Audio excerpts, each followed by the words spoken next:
What's good, everyone? Welcome back to Cleveland Sports Unfiltered. I want to talk about some of the winners and losers of not just the draft, but free agency as well. Because I think for both free agency and draft, there were some winners and losers. And I'm gonna start off with three losers and pick three winners. Starting off with the losers, I do think Luke Whippler is one of the losers of the draft and free agency because the Browns they started with the addition of Elton Jenkins and then adding Parker Brailsford. I probably butchered his name via the draft, and with Luke coming off of a season-ending significant knee injury, from what I read, but it looks like he's on track. But also, just with those two additions, I can see I can see him maybe getting released, maybe or put on practice squad. You never know, because you always want to maybe keep an extra swing tackle for sure, and who knows how many centers that they want to carry. But I do think that Luke Whippler, unfortunately, it's unfortunate for Luke because I think he was playing pretty well when he was playing. You didn't really hear his name too much in the few snaps he was playing, and I think it was like a few games. I don't mean few snaps, but you guys understand what I'm saying. The few snaps he was playing, you really wasn't hearing his name being called, and that's a good thing for offensive linemen. You don't want to hear your name called if your name is constantly called. Then that means more than likely you're constantly being beat. So, Luke Whippler is definitely one of the losers, and another loser from the offensive line side of the ball is Dewan Jones. We all know the Browns started the year off with. Well, let me first say this: Dewan, can't stay healthy, has major health concerns. Last year was a different story because last year that hit that took him out, I think, was a dirty hit. It was pointless for the defender to target his knee like that. That's just my opinion. You can go back and watch the play he got injured on. It was a dirty hit to me, but health is a obvious concern, and weight issues is another obvious concern from Dewan. And not just that, added, they started off trading for Titus Howard. So, and they paid him a significant amount of money to be their right tackle. And he told everybody in his press conference, I'm here to be the right tackle. That's what I'm paid for. And, I don't see any way that Dewan beats him out. And, as what Andrew Berry told us last week, he added his left tackle of the future in the number 9 overall pick, Spencer Fano.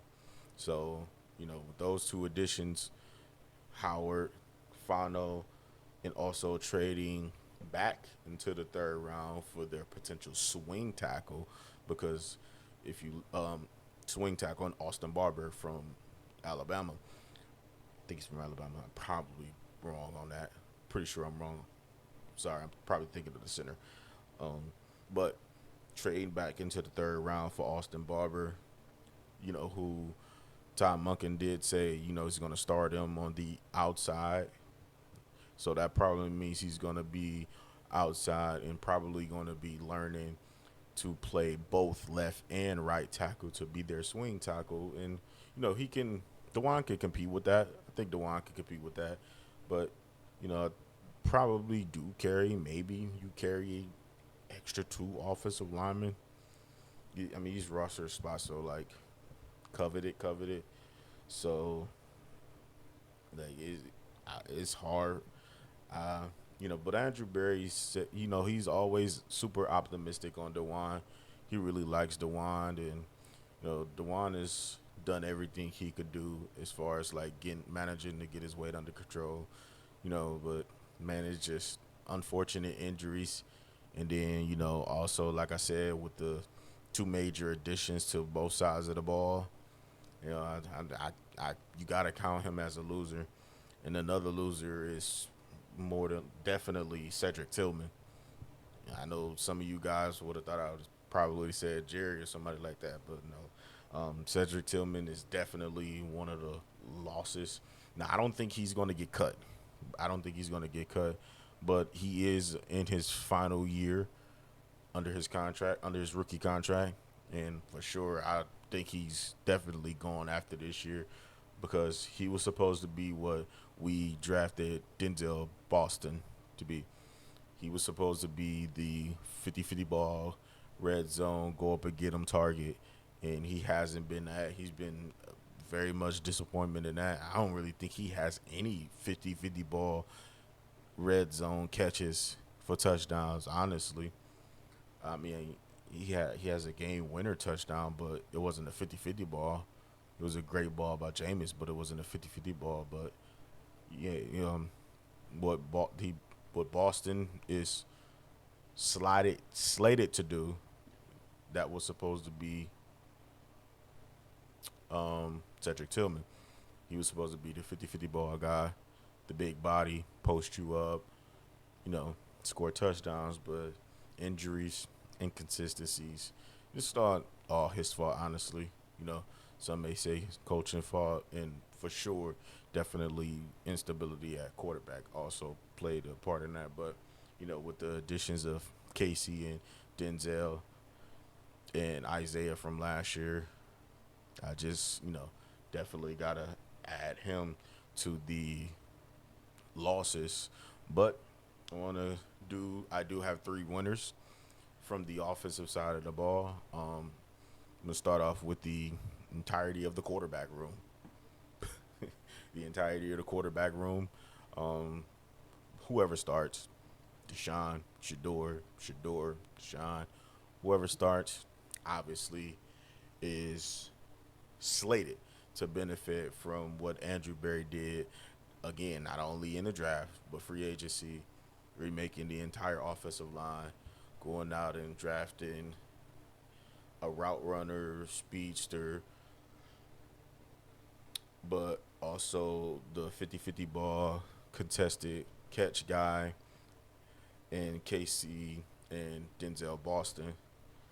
You know, phenomenal job in what I think. I think it was a phenomenal job in the reconstruction of the offense. I really didn't think Andrew could get everything he got done and achieved this year.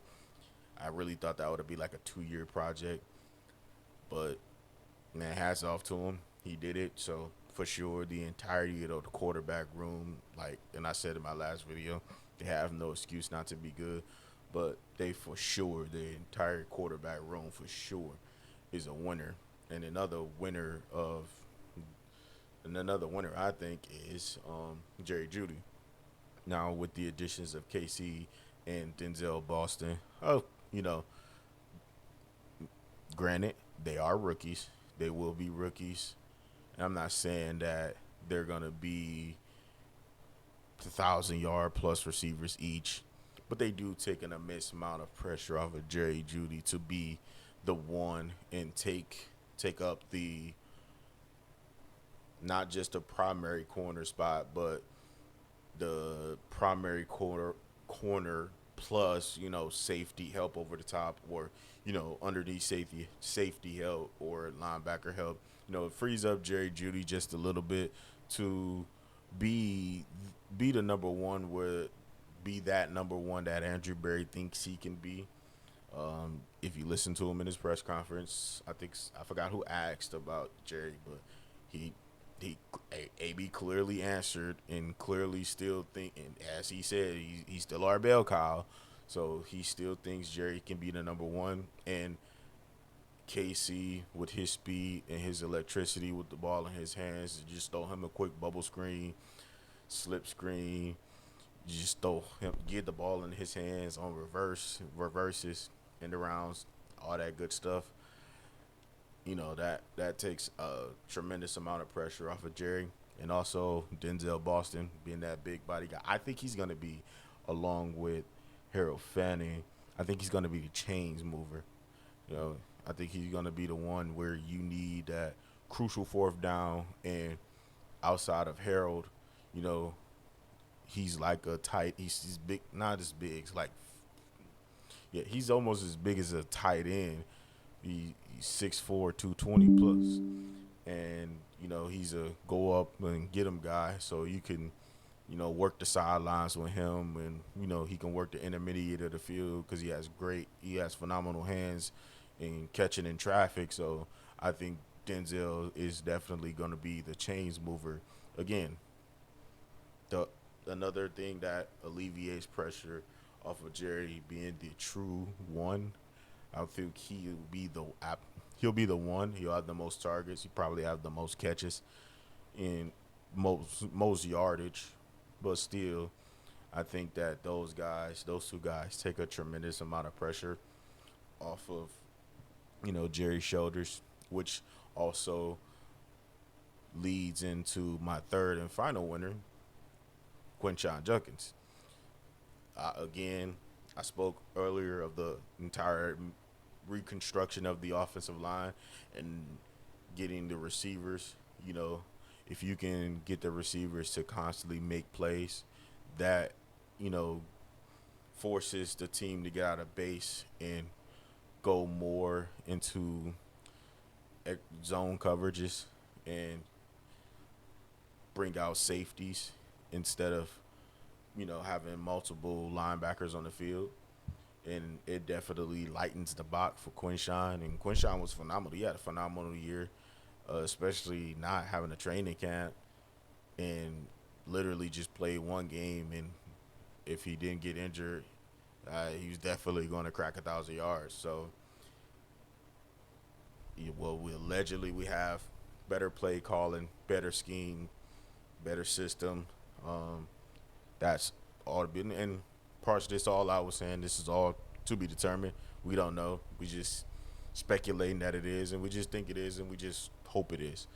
But looking at a broad scale, not Jerry, Quinshon, you know, with the reconstruction of the entire offensive line and the additions of receivers, especially running linemen and an ass kicker on the offensive line like Fano, who loves to. If you listen to him, he told you, there's nothing. There's no more pleasure he gets than moving a man against his will, and that's gonna fire someone like Quinshon up because he's a fiery character himself. So they're I think the Browns, and I said it before, I think the Browns' new identity is going to be a run heavy team. Obviously, in my opinion, I could be wrong, but I do think they're going to be a predominantly run heavy team. Um, Probably a lot of gap schemes because under Kevin we were more outside zone, but like 60% of Todd Monken's run is gap based, and you know he need athletic guys, which is also why like some of the offensive linemen like Luke Whippler and Zach Zinner. I didn't mention him, but Zach is also a loser because Todd Todd's run scheme is based in not just his run scheme, his run and pass sets are based on athletic offensive linemen. So especially in the run game where he runs a lot of gap schemes. But those are just three winners, three losers of the not just the draft but free agency. If I missed anybody, you guys let me know who I missed in the comment section down below. Y'all know what I'm about to say. Please hit that like, share, subscribe button. Not just smash that like, smash that subscribe button so we can get this content out to a broader audience. But you already know, you guys ain't got to go home. Y'all got to get the fuck up out of here. And until next time, peace.